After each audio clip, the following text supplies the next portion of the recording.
Dans cette guerre, je vais peut-être mourir. Je suis prêt à dépenser la chance de toute une vie. Ce sont les paroles de Kinemon dans le chapitre 976. Le leader des Fourreaux Rouges est prêt à donner sa vie pour venger Oden et laver son humiliation. Quel que soit son destin, il l'accepte. Et c'est avec les Fourreaux Rouges, les Mugiwara et tous les autres qu'ils arriveront à changer la face de Wano. Salut tout le monde, c'est Mush, le pirate qui vaut 391 millions de berries. Aujourd'hui, nouvelle vidéo à propos d'un personnage que l'on a rencontré à Punk Hazard et qui sera très présent et très important durant l'arc Wano Kuni. Et oui, nous allons parler de Kinemon. Sans plus attendre, on peut commencer.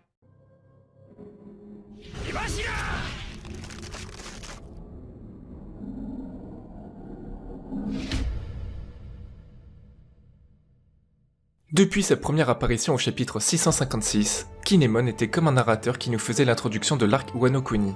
Tout d'abord en se faisant passer pour le père de Momonosuke, puis en montrant sa réelle valeur en tant que samouraï redoutable. Son maniement de l'épée et son fruit du démon laissent quelques mystères planer autour de lui.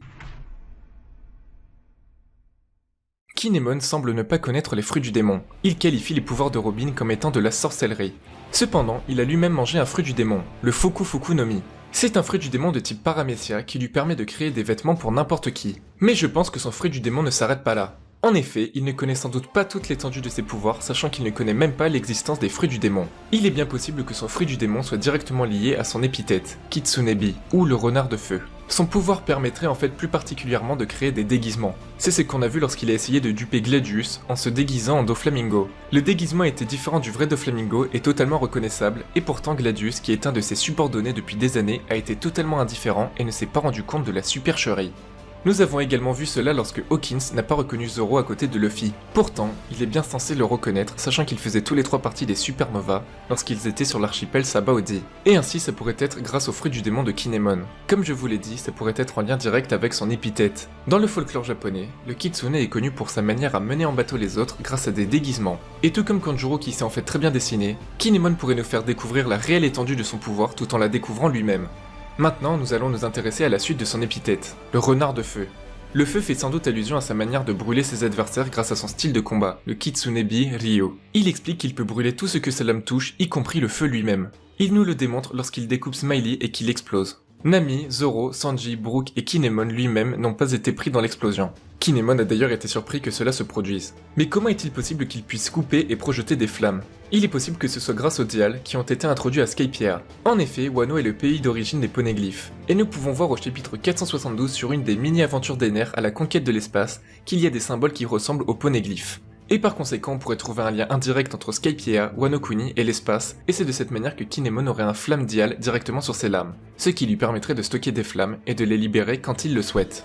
Sinon, une autre possibilité, les flammes viennent de son fruit du démon qui serait en fait le fruit du Kitsune, et par conséquent il peut se déguiser mais aussi contrôler le feu comme dans le folklore japonais. Et cela pourrait s'avérer cohérent sachant qu'il est originaire de Wano Kuni, et que parmi les personnages originaires de Wano, tous les fruits du démon sont plus ou moins liés à la culture japonaise.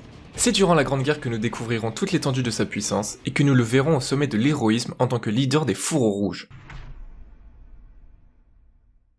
Vous le savez, Wano Kuni s'annonce comme étant un arc extrêmement intense. Autant au niveau des mystères résolus que des apparitions inattendues, mais surtout au niveau des potentielles pertes durant cette immense bataille. Dans le chapitre 975, nous apprenons que Kinemon a été plutôt chanceux, et que sans cette chance, cela aurait pu mener à une défaite humiliante. En effet, d'après Denjiro, il a parlé du port de Tokage à tous ses proches pour que l'espion donne l'information à Orochi. Mais en fait, il ne fallait pas le lire Tokage mais Hato. Et c'est de cette manière que les soldats ont pu se rendre au lieu de rendez-vous sans encombre. Cependant, c'est un énorme coup de chance car Kinemon pensait bel et bien qu'il fallait lire Tokage et s'il ne s'était pas trompé, le résultat aurait été sans doute désastreux.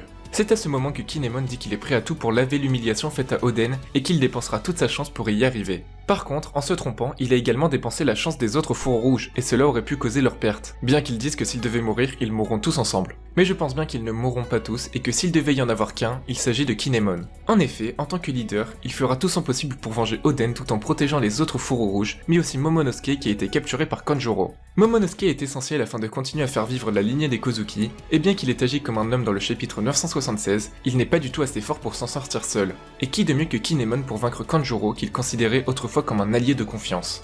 Kinemon ira aider Momonosuke afin qu'il puisse se sauver et rester en vie pour revoir sa sœur Iori, et honorer la volonté des Kozuki en tant que digne héritier, et premier Kozuki à voir Wano s'ouvrir. Parmi tous les fourreaux rouges, certains ont attendu 20 ans, et seuls Kinemon, Raizo et Okiku ont été envoyés dans le futur grâce au pouvoir du Toki Toki no Mi. Kanjuro aussi a été envoyé dans le futur, mais il ne fait évidemment plus partie des fourreaux rouges. C'est mon avis personnel, mais j'ai plus de mal à voir mourir un personnage qui a attendu 20 ans pour venger Oden en vivant dans de terribles conditions, qu'un personnage qui a été envoyé dans le futur et qui par conséquent a tout vu se précipiter. Afin que Wano Kuni soit un arc intense et marquant les esprits, Kinemon pourrait mourir sans avoir revu sa femme Otsuru. Cependant, sa volonté se répandra partout grâce à l'ouverture de Wano au monde entier. Et cette mort marquera Momonosuke et fera en sorte qu'il devienne un homme légendaire comme son père. N'hésitez pas à me dire ce que vous en pensez dans les commentaires. Voilà pour cette vidéo, si elle vous a plu, n'oubliez pas le pouce bleu, on se retrouve pour une prochaine vidéo, ciao tout le monde.